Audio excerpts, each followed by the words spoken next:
colonialism, Africans were treated less than animals by the imperialists.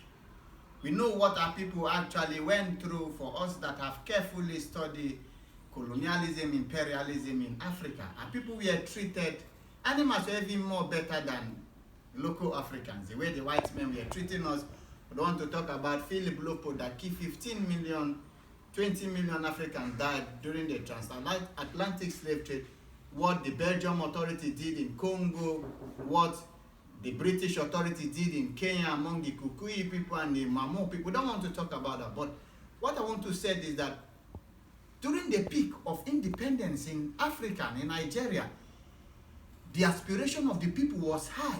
The people were very, very optimistic of a better society, a better economy, a better country for themselves. So the African people were very optimistic of independence. Now independence came and the people got their political independence, and we were now governed by our own people.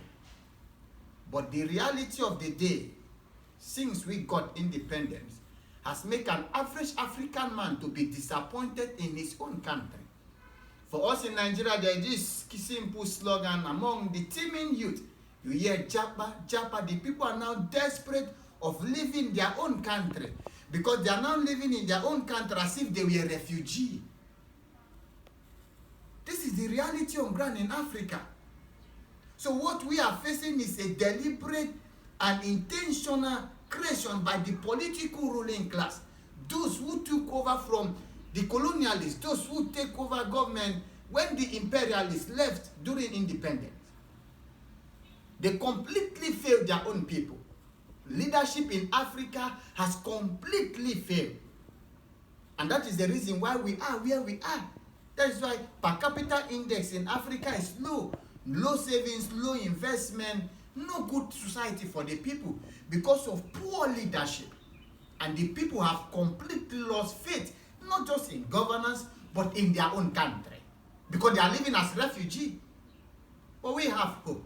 That's why I always said this, that I still believe in Africa. For us in African socialism, we believe in Africa. We encourage the youth to believe in Africa that we can actually be great again. We can make it again and we can come out great again. But we must take a drastic action. That's what I always tell people.